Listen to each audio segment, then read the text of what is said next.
بسم اللہ الرحمن الرحیم۔ ناظرین و سامعین السلام علیکم۔ ناظرین، آپ کے سامنے پیش خدمت ہے فیض روحانی کے سلسلہ اسماء الحسنہ کے ساتھ، جس میں ہم اللہ رب العزت کے 99 ناموں میں سے مختلف ناموں کے حوالے سے آپ کے سامنے ذکر فرمائیں گے۔ گزارش ہے کہ چینل کو سبسکرائب کریں اور شکریہ کا موقع دیں۔ اچھا ناظرین، آج ہم آپ کے سامنے اسماء الحسنہ میں سے دو گوہر و نایاب اسم الرحمن اور رحیم کے عنوان سے حاضر ہوئے ہیں۔ ان دونوں اسموں میں الرحمن اور رحیم رحمت، نرمی اور مہربانی کو کہا جاتا ہے۔ لفظ الرحمن اللہ تعالیٰ کے لیے صفت رحمت کو ذاتی طور پر ثابت کرتا ہے، اور لفظ الرحیم اللہ تعالیٰ کے لیے صفت رحمت کو ظہور کے طور پر ثابت کرتا ہے۔ یعنی الرحمن اس بات کو ثابت کرتا ہے کہ صفت رحمت اللہ تعالیٰ میں ذاتی طور پر موجود ہے، اور جب اللہ تعالیٰ کسی پر رحم فرماتے ہیں تو اس فعل رحمت کی وجہ سے انہیں الرحیم کہا جاتا ہے۔ الرحمن وہ ذات ہے جب اس سے مانگا جائے وہ عطا کرے، اور الرحیم وہ ذات ہے جب اس سے نہ مانگا جائے تو وہ ناراض ہو جائے۔ حدیث میں ہے انہ من لم یسأل اللہ یغضب علیہ، یعنی جو اللہ سے نہیں مانگتا اللہ تعالیٰ اس سے ناراض ہو جاتے ہیں۔ ان دونوں صفتوں نے بتا دیا کہ جس اللہ کو لوگوں نے صرف قہار و جبار سمجھ رکھا ہے، وہ تو بے حد رحمت والا اور نہایت مہربان بھی ہے، اور جو مخلوق کو وجود بخشتا ہے اور پھر اس کی پرورش کرتا ہے اور اس کو ضروریات مہیا کرتے رہنا، اس کی صفت رحمت ہی کا کرشمہ ہے۔ اور رحمت کی صفت اس میں اتنی ہے کہ اس کے بیان کے لیے الرحمن کہنے کے بعد الرحیم کہنے کی بھی لازمی ضرورت پیش آتی ہے۔ ناظرین، صفت الرحمن ہر نیک و بد کے لیے عام ہے، شفقت میں، انہیں رزق دینے میں اور ان سے مصیبتوں کو دور کرنے میں، جبکہ صفت الرحیم مومنوں کے ساتھ ان کی مغفرت کرنے میں اور انہیں جنت میں داخل کرنے میں خاص ہے۔ بسم اللہ میں اللہ تعالیٰ کے اسماء الحسنہ اور صفات کمال میں سے صرف یہ دو صفتیں جو لفظ رحمت سے ماخوذ ہیں ذکر کی گئی ہیں، تاکہ ہر بندے کو یہ سمجھا دیا جائے کہ اس کی رحمت عام بھی ہے اور تام بھی۔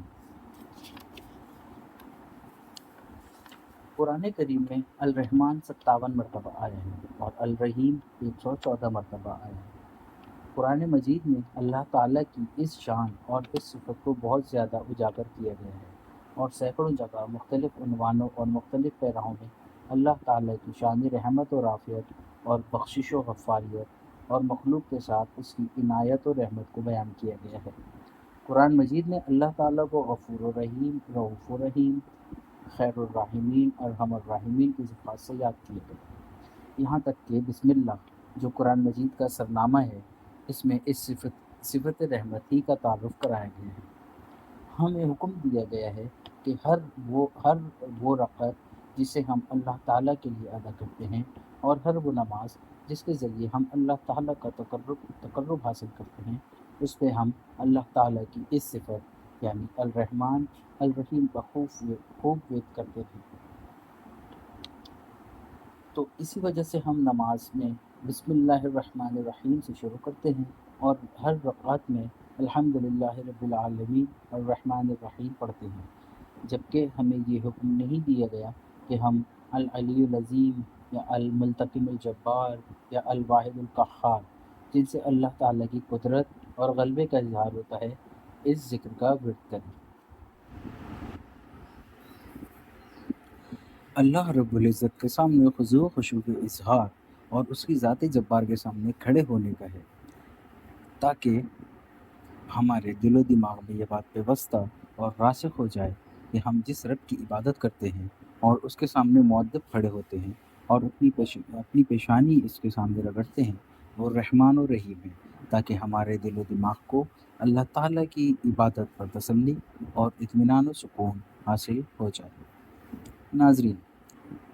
حضرت سلیمان فارسی فرماتے ہیں، ہم نے رات میں لکھا دیکھا ہے کہ جب اللہ تعالیٰ نے آسمان و زمین اور ساری مخلوقات کو پیدا کیا تو صفت رحمت کے 100 حصے کر کے اس میں سے ایک حصہ ساری مخلوقات کو تقسیم کر دیا۔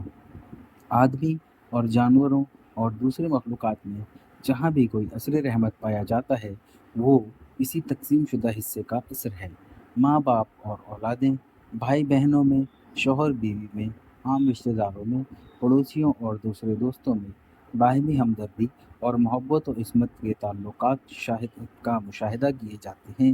وہ سب اسی ایک حصہ رحمت کے نتائج ہیں۔ باقی رحمت کے 99 حصے اللہ تعالیٰ نے خود اپنے لیے رکھے ہیں۔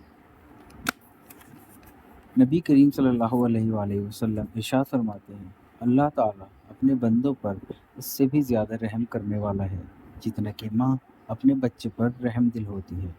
اور ارشاد فرمایا کہ تم زمین پر رہنے والوں پر رحم کرو، تم پر آسمان والا رحم کرے گا، اور فرمایا رحم اسی شخص کے دل سے نکالا جاتا ہے جو بخت ہو۔